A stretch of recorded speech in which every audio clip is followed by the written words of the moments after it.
What's up, everybody? This is James. So today we're going to be going over how to write an offer for our house. Okay, there's a couple things that you need to writing an offer.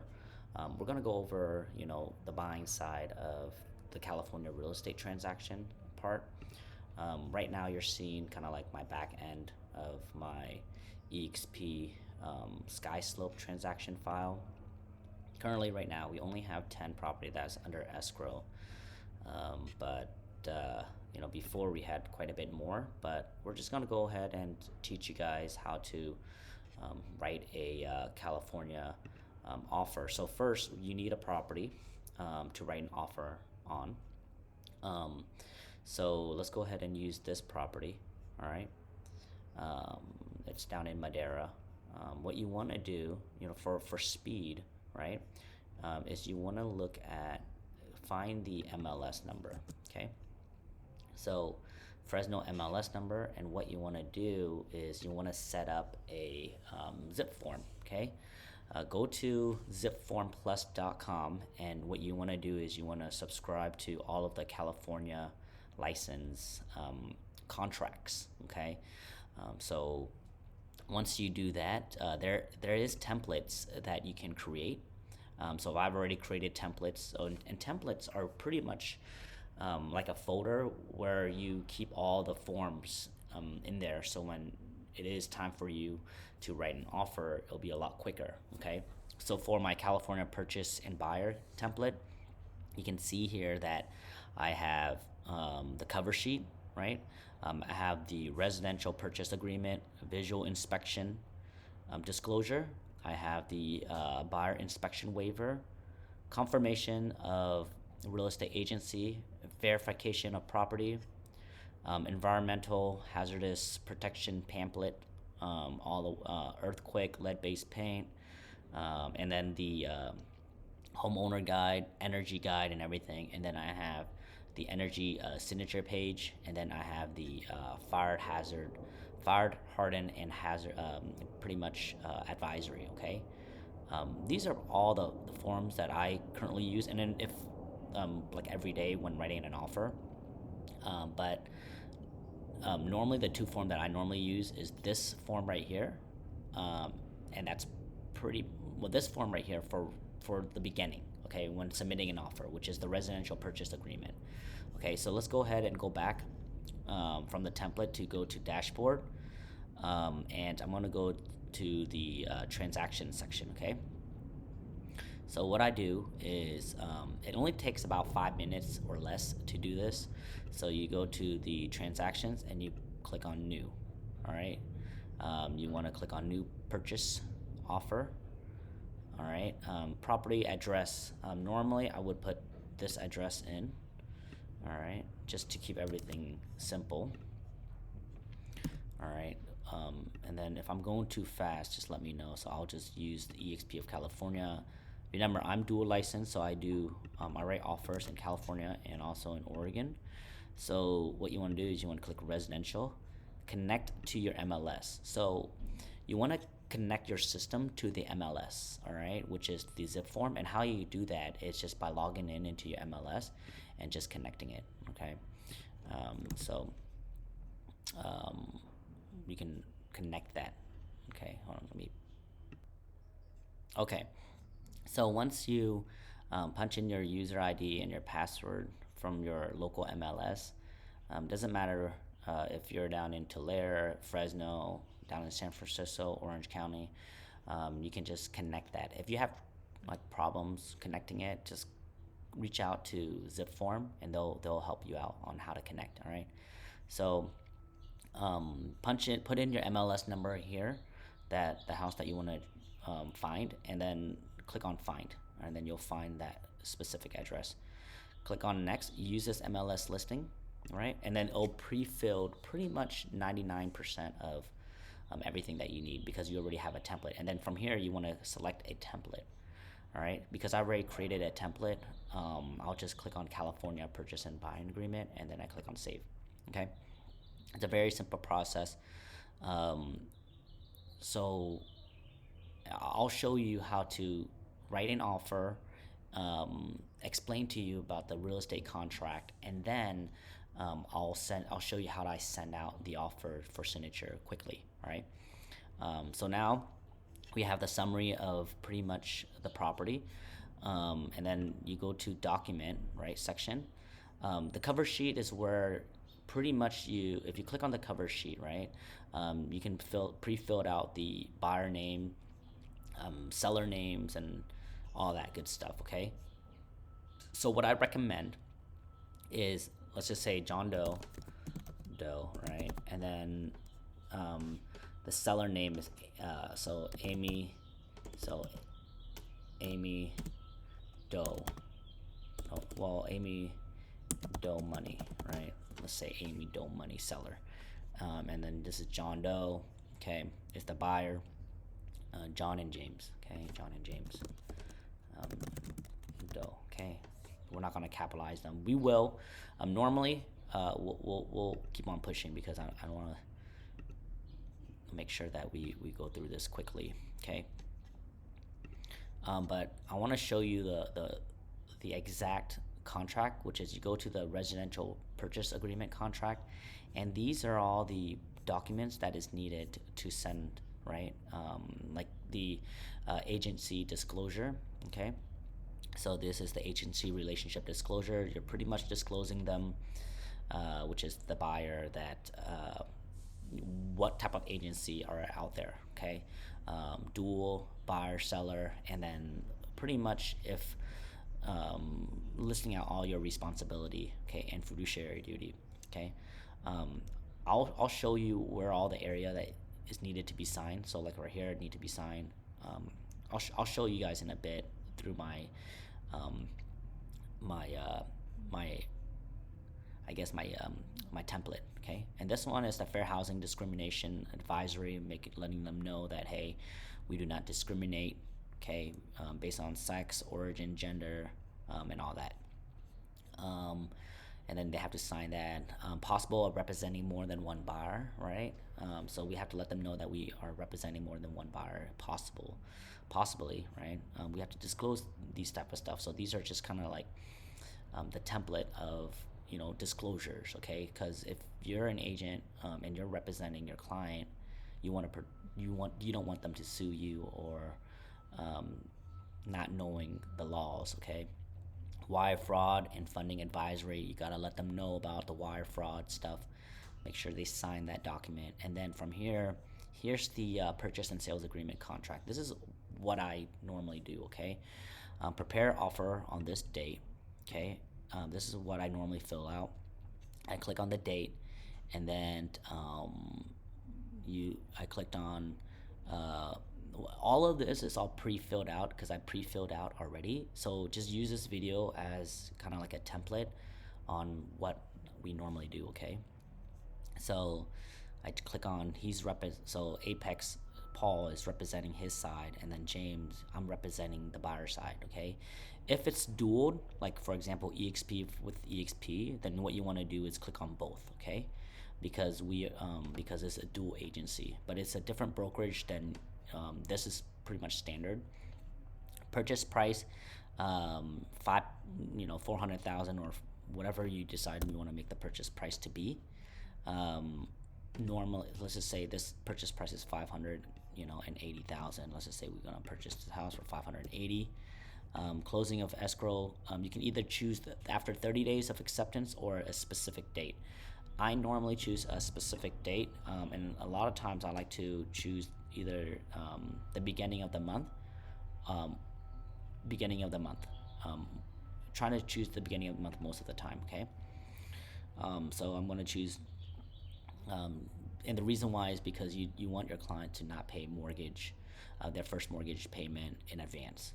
And then what you want to do is you want to click offer expired. Normally it has it like offer expired 3 days, but if you don't fill it out, it'll expire in 3 days. Normally I just do like 2 days max, or even 1 day, depending on how you run your business and whatnot, okay? Loan amount, this is a pretty nice one. So like, for example, if you're putting like 10% down or whatever, let's just say you put 10% down, right? So just do the math in your head, right? So that's 9%, right? Let's just say you do, I don't know, whatever. I can just say 28, okay? 26, 25, okay? Let's just say you put 10% down, okay? Check the box if you're doing FHA, VA, or anything like that. I wanted to make sure that in California you can collect up to, it's between 1 to 3%. I see a lot of people that does 1%, and I see a couple people that do 3% earnest money deposit. I guess the higher the earnest money deposit, the more stronger your offer would be.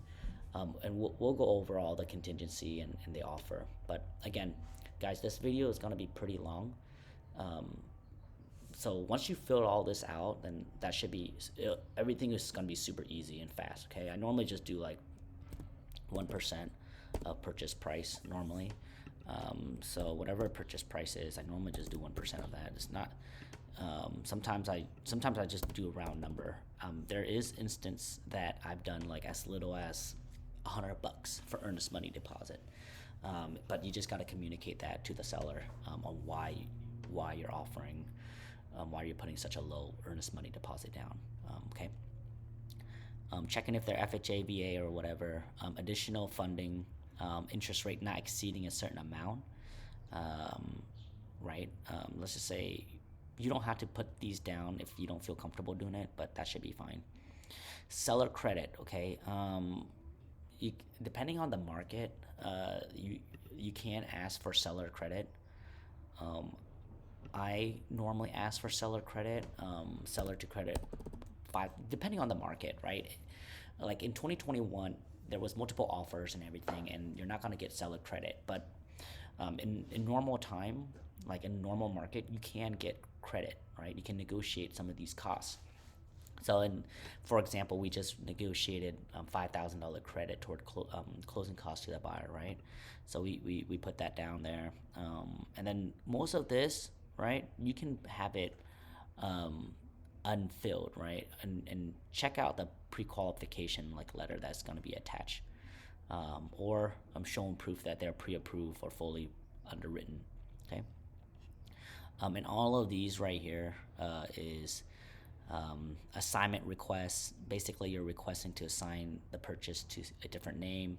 Contingency, different type of, basically contingency. These are loans contingency. There's 5 ways for you to back out on a deal.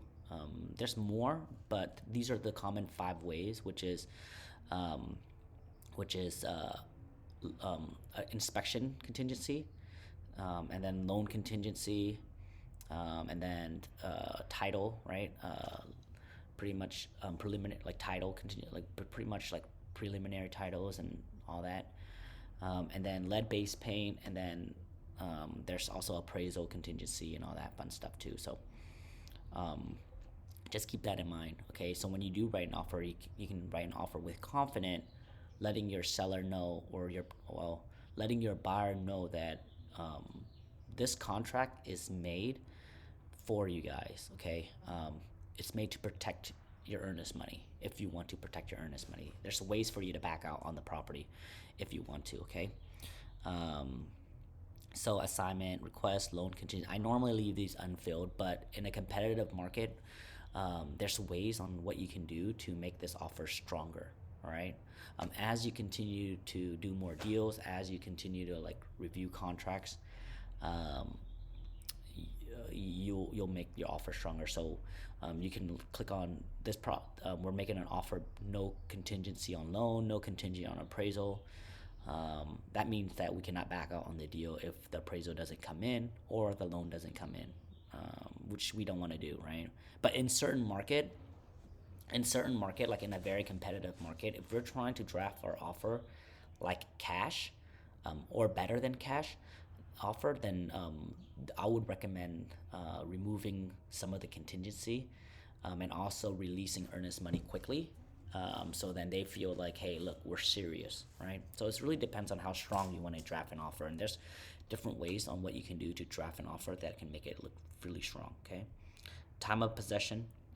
leave it blank. A lot of times you can leave a lot of these stuff blank, because it's already pre-filled out. It's you know, and then from here in this sections, what you want to do is, uh, what items do you want to come with a house, right? If there's backyard pots and trees and shrubs, refrigerator you want, but do talk to the buyer, and have them review this also as well, this document. Okay. Um, natural has I normally check out the natural hazards disclosure form and all that. It's paid for by the seller.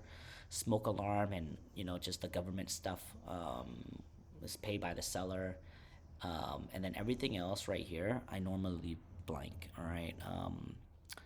You can fill these stuff out. Government required point of sale inspection report, stuff like that. I mean, you don't need them. I normally just leave them blank. You can put both if you want, but government required point of sales basically like action. Like for example, if it's an FHA loan, right? Pretty much FHA loan required more.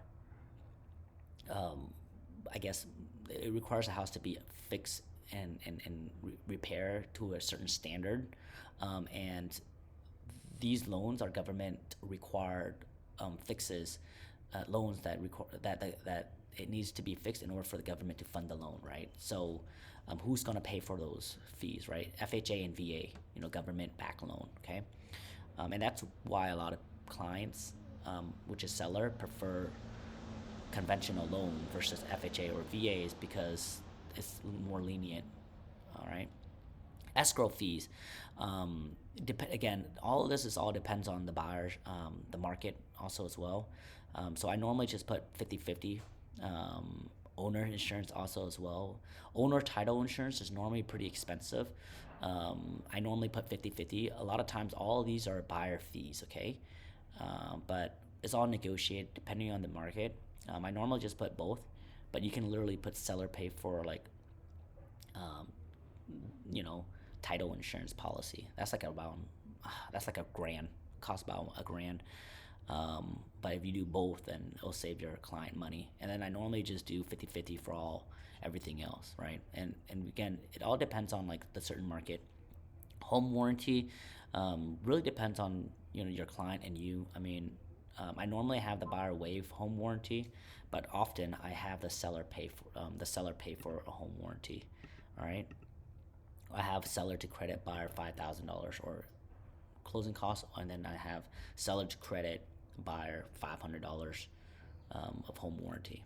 Okay, and then, pretty much all of this right here is just added on like addendum that you want to attach to your property.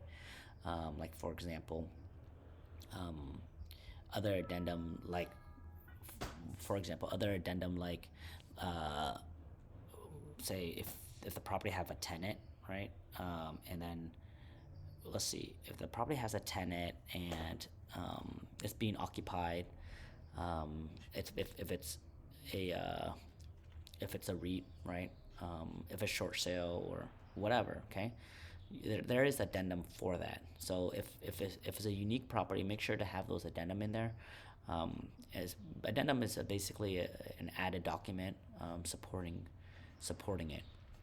Okay, so we're going to continue to go down, and again, there's more, verbiage in here, more contingency removal stuff, appraisal, talking about no appraisal contingency, information, removal of contingency, uh, and then allocation of costs, um, reinspection fees, who's paying for that, like a pretty much home warranty, um, and then pretty much all these advisories and making sure that it's signed, right? Um, Letting you know, hey, you should go to Megan Law. You have to disclose that information. Um, Natural hazardous environment. All of these are pretty much educating you guys about some of the advisories and some of the disclosures that you have to, be educated on and sign and review. So, and then title investing, and then if you keep on going down, sign here, property tax, broker compensation, talking about pretty much this is how they're going to get paid, basically agent agreeing with the other agents. But everything is already pre-written, okay? And then these are like vocabularies. You can read. I mean, if you're a brand new agent, I recommend you reading this. Um, okay, so just read it. Arbitrations, dispute. If there's some kind of like, I guess if there's some kind of like legal issues, you pretty much agree that we're gonna just settle it through arbitration and through mediations, and we're not gonna bring it to court or anything like that. Just reduce the fee, and then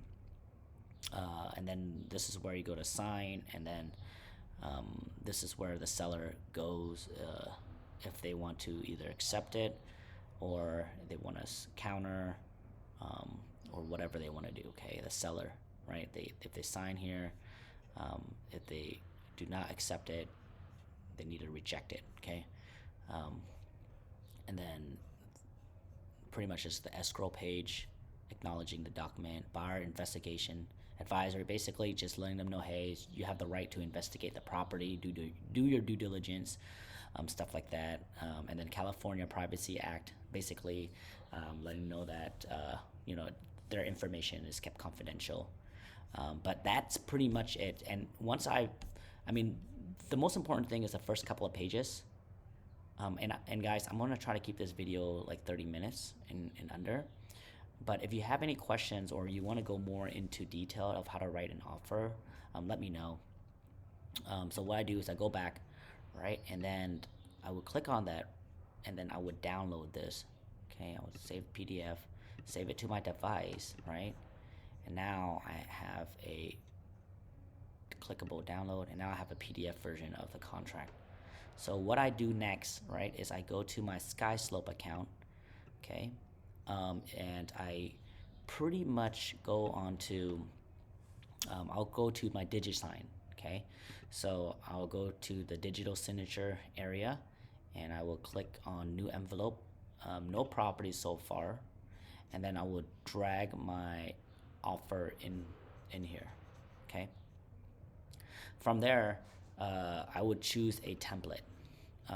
The reason why, so if you have not created a template yet, I'll show you how to create a template. So it's pretty simple. So here's what you do, okay? So you go to transaction. You go first. Well, let's first go to your main page. You go to DigiSign, okay? And then you go to template. This right here is the template that California Purchase Agreement. I created that a long time ago. I recently just created a new one, right? Which is the where's the February 2021 referral agreement. Okay. So these are the template updated right here. You see this updated version right here. So all you need to do is click on that. Put the name in there, and upload your purchases and sales agreement, your updated purchase and sales agreement contract.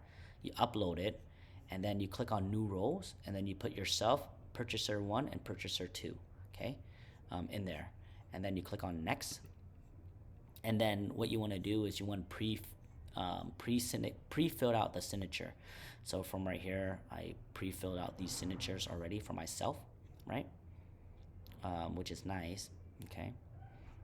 And then you see here that this right here has, you can see there is missing signatures here for the buyer. Okay, so what we're gonna do is we're gonna put signature here, right, and then date here, and then date here, and then I want to put a buyer 1, purchaser 1, see, and then purchaser 1, and then purchaser 2, okay,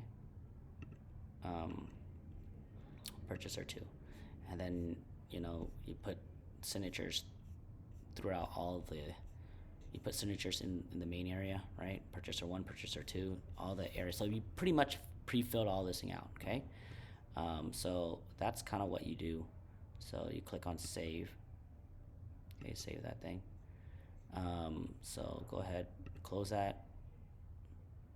So now that you pre-filled it out, let's go ahead and upload your document. So then you send it out for a signature. It's a very simple process. So you do new envelope, new property, right? And then you upload your contract in there. And then from there, once you create a template, you just choose a template and then you just apply it. Like for me, I apply this template and then I put done, next. Okay, so automatically I'm already in there. Purchaser 1 and purchaser 2. Normally I put them, I normally, throughout the whole thing, you want to keep it congruent, okay? So for example, if you have, I normally keep the male first, okay? So male, it's just a thing so then I can keep my mind organized. So for the cover sheet, I normally just put the male first and the female second, okay? But in this, I say Jamie, right? So for I normally put the male first and the female second. So so now I can just say John, right? And then I can say Jamie, and then I can just do whatever at gmail.com, and then I can just do the same at gmail.com. Okay, so now that I just upload the signature area, and the reason why I can make an offer so quickly in less than 5 minutes is because I already have all the templates already created. See now, John is in there. His name is in there, and I normally review this at least once. Even though I pre-templated everything, I just scan through it once and make sure all the sections that is needed, that is signed, right? And then everything looks good. I just normally review, make sure everything looks good, and then once everything looks good, I just click on next. Okay, so I click on next right here, and then I normally write offer, right? And I put need to sign, and then what I normally do is I just put the address here. Okay, and depending on and then the terms, I would recap with my buyer, and I would let them know, hey, this is the sales price, this is the closing of escrow. So I would recap it, like for example, offer price is $580K, something like that, right? I would recap it. I'll recap it. Do recap it. $580K. Closing. I'll put closing date, and then I'll put earnest money deposit, right? I'll put something like 50/50 escrow. I'll put something like offer expires 2 days, and then I would try to fill it out as much as I can, just kind of like a summary of it, and then I send it out for signature. I can go more into detail, and after that I just sign my document, right? Signed it, James Pham. I sign my little document, and then it's automatically sent to their email to sign. So guys, that's pretty much how I draft my offer. It only takes a couple of minutes. For me, it takes about like 5 minutes to write an offer. I just need name and email, because name, email, and address. And then since I already talked to the client already, I already know what is needed, what kind of offer to write for them, based on their finance and kind of like their circumstance and their situations, and what they like and what they don't like. So anyways, guys, hopefully this video helped. It's a long video. It's an educational piece, and hopefully you guys enjoy this piece of content. Let us know if you need help with anything. Our contact information is down below. Other than that, hopefully you guys enjoy this video. This is James with Maurice with the Pham Real Estate Group. We're here doing training. We're going to be teaching agents on how to be successful in real estate. Anyways, hopefully you guys enjoyed this video, guys. Peace and love.